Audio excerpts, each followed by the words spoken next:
যে যেখান থেকে ভিডিওটা দেখছেন আশা করি সবাই ভালো আছেন, সুস্থ আছেন। আজকে আমি আপনাদের সাথে মজার একটা পুডিংয়ের রেসিপি শেয়ার করব, সেটা হচ্ছে আপেল দিয়ে।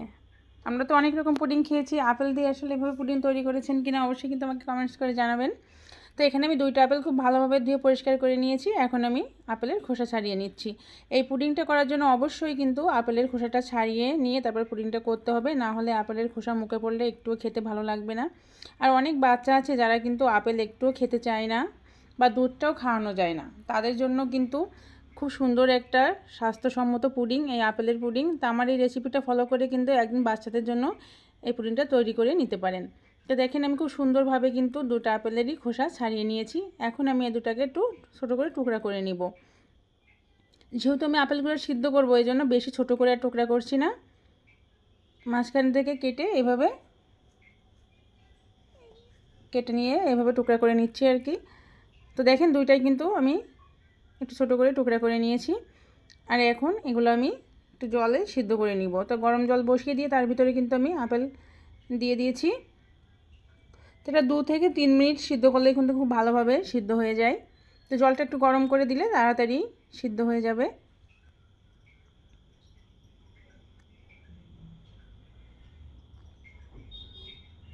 তো আমি 2-3 মিনিট সিদ্ধ করে তারপরে আবার ফিরে আসছি। তো দেখেন কিন্তু খুব ভালোভাবেই সিদ্ধ হয়ে গিয়েছে।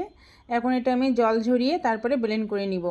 আমি কিন্তু একটুও জল রাখবো না, জলটা ঝরিয়ে তারপরে সুন্দর করে ব্লেন্ড করে নিয়েছি। তো দেখেন এটা কিন্তু খুব মসৃণ একটা পেস্ট তৈরি হয়েছে, ভিতরে কিন্তু একটুও গোটা নাই এবং কালারটাও কিন্তু অনেক সুন্দর এসেছে।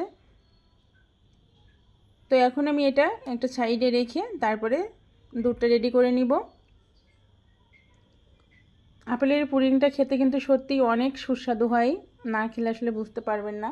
তো দেখেন এখানে আমি 1 কাপ দুধ নিয়ে নিয়েছি, একটু বড় সাইজের মগ নিয়েছি আমি। তো দুধটা আগের থেকে জাল করে একটু ঘন করে নিয়েছি। আর এখন একটা প্যানের ভিতরে আমি দুধটা দিয়ে দিচ্ছি। দিয়ে এর ভিতরে আমি মিষ্টির জন্য দিয়ে দেবো তাল মিষ্টি। তাল মিষ্টিটা কিন্তু বাচ্চাদের জন্য খুবই ভালো, কারণ বাচ্চারা চিনি খেতে চায় না, চিনির মিষ্টিটা অনেক বেশি মিষ্টি হয়ে যায়। তাল মিষ্টি অত কিন্তু তীব্র মিষ্টি হয় না, এই জন্য অবশ্য বাচ্চাদের জন্য করলে তাল মিষ্টি ব্যবহার করার চেষ্টা করবেন। আর যদি না থাকে সেক্ষেত্রে কিন্তু চিনি ব্যবহার করতে পারেন। আর এখানে আমি একটু দিয়ে দিলাম এলাচের গুঁড়া আর দিয়ে দিচ্ছি 1 টেবিল চামচ আগার আগার পাউডার। আমি 1 মগ দুধ নিয়েছি এজন্য 1 টেবিল চামচ আগার আগার পাউডার দিয়ে দিচ্ছি। আর অবশ্যই ঠান্ডা দুধের সাথে আগার আগার পাউডারটা মিশিয়ে নেবেন। গরম দুধের ভিতরে কিন্তু আগার আগার পাউডার দিলে দলা বেঁধে যায়, এই জিনিসটা মাথায় রাখবেন। তো আমি কিন্তু ঠান্ডা দুধের সাথে খুব ভালোভাবে আগার আগার পাউডারটা মিশিয়ে নিয়েছি। এখন আমি দুধটা খুব সুন্দর করে জাল করে নিব। তো একটু সময় জাল করলেই দেখবেন যে তাল মিষ্টিগুলো খুব সুন্দরভাবে গলে একটা সুন্দর কালার এসছে।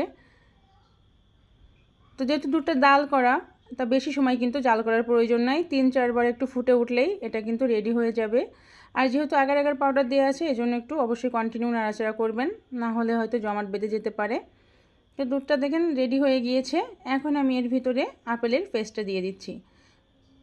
2টা আপেল যেহেতু আমি পেস্ট করে নিয়েছি এখানে সিদ্ধ করে, তার জন্য 1 মগ দুধই যথেষ্ট। অনেক বেশি দুধ কিন্তু দিলে টেস্টটা ভালো আসবে না।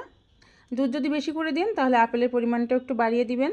তো আপেলটা দিয়ে আর বেশি কিন্তু জাল করা যাবে না, একটু নাড়িয়ে মিশিয়ে নিয়ে তারপরে কিন্তু আমি নামিয়ে ঠান্ডা করে নিচ্ছি।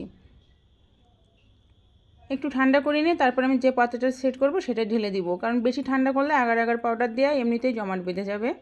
তো দেখেন এখানে আমি একটা বক্স নিয়েছি, তার ভিতরে আমি দুধটা ঢেলে দিলাম।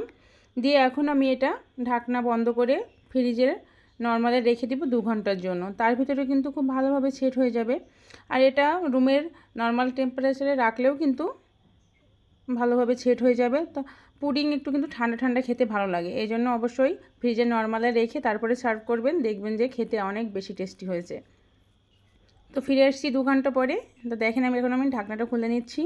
তো এটা কত সুন্দরভাবে সেট হয়ে গিয়েছে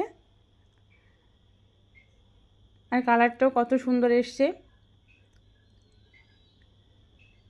তো এখন আমি একটা ছুরির সাহায্যে সাইডটা একটু ছাড়িয়ে নিয়ে তারপরে এটা সার্ভ করে দিব।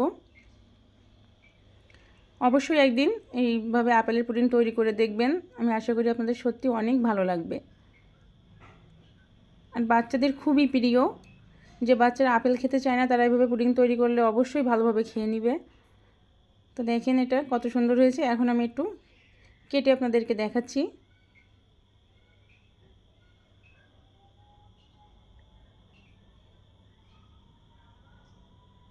তোমার আপেলের পুডিংটা কিন্তু সত্যি অসাধারণ হয়েছিল, খেতে দারুণ টেস্টি। তো আজকে আমার রেসিপি কেমন লাগলো অবশ্যই কিন্তু আমাকে কমেন্টস করে জানাতে ভুলবেন না। আর এরকম নতুন নতুন রান্নার রেসিপি পেতে অবশ্যই আমার চ্যানেলটা সাবস্ক্রাইব করে রাখবেন। আর যারা ফেসবুক পেজ থেকে দেখেন তারা পেজটা ফলো করে দিতে পারেন। তো আবার নতুন কোনো রেসিপি নিয়ে আপনাদের সাথে আবার দেখা হবে। শেষ পর্যন্ত সবাই ভালো থাকুন, সুস্থ থাকুন। সবাইকে অনেক অনেক ধন্যবাদ।